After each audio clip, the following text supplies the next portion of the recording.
voleur de train raté, cambrioleur minable, alcoolique notoire, Elmer McCurdy fut un bandit plus connu mort que vif. Après avoir perdu son emploi, il se lance dans le banditisme, avec plus ou moins de succès. Plutôt moins que plus toutefois. Aujourd'hui, découvrons la vie très étrange d'Elmer McCurdy, celui qui n'abandonnait jamais.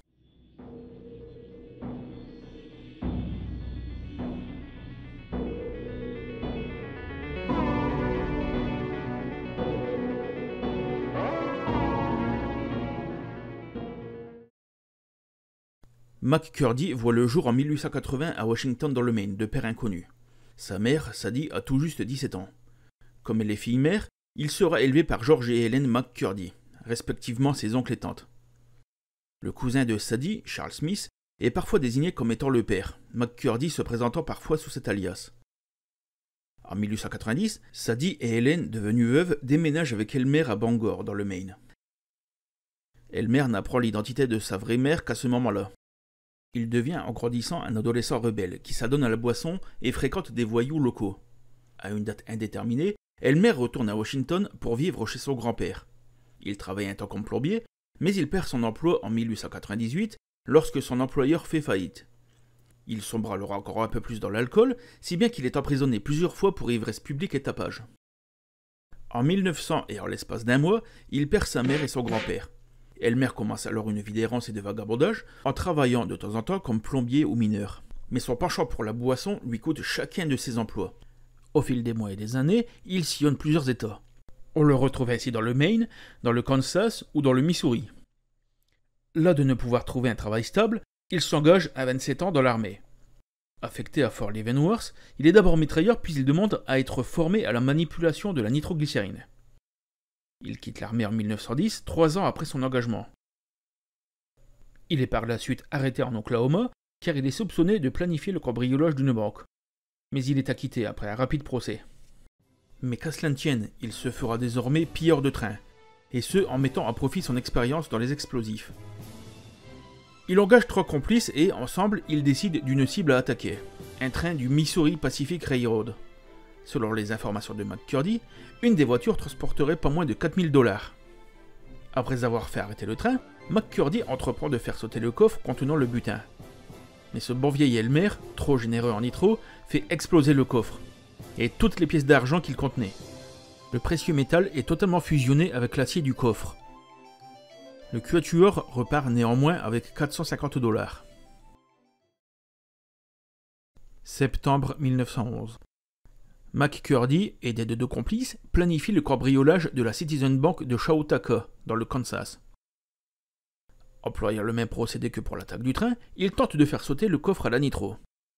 Trop avare cette fois-ci, une partie du bâtiment est démolie, et le coffre reste intact.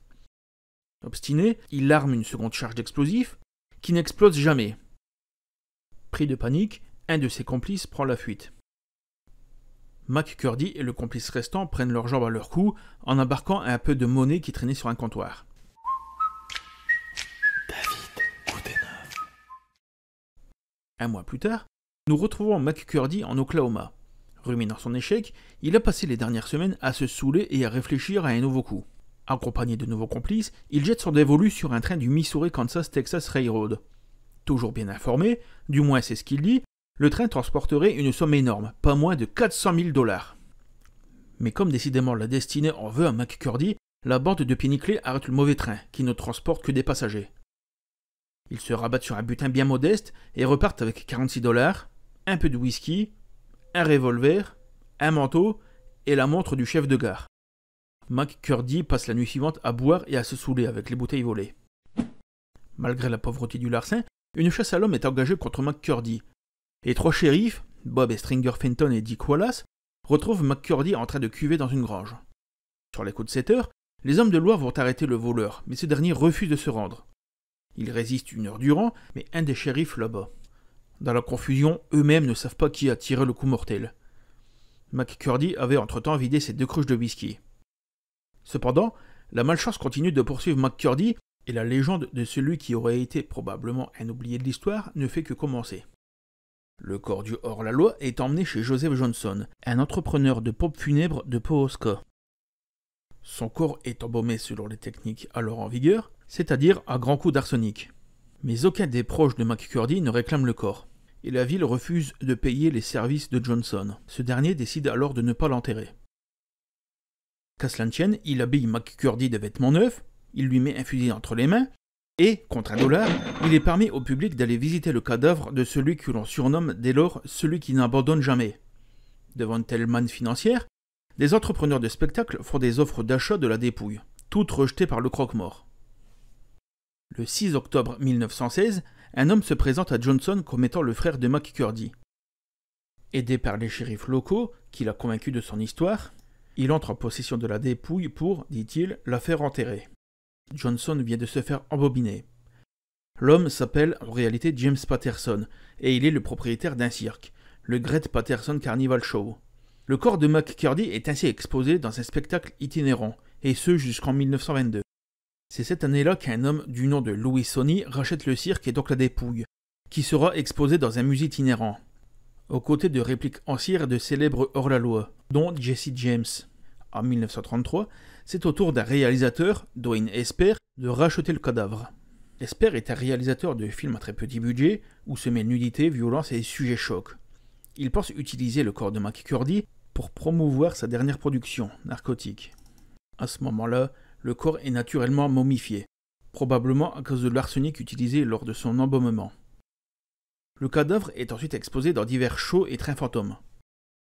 Il atterrit en 1968 au musée de cire de Hollywood. À ce moment-là, tout le monde pense que le corps est en fait un mannequin de piètre qualité. Le point d'orgue de l'Odyssée du cadavre survient en 1976. À cette date, le corps de McCurdy est exposé dans un parc d'attractions de Long Beach, en Californie.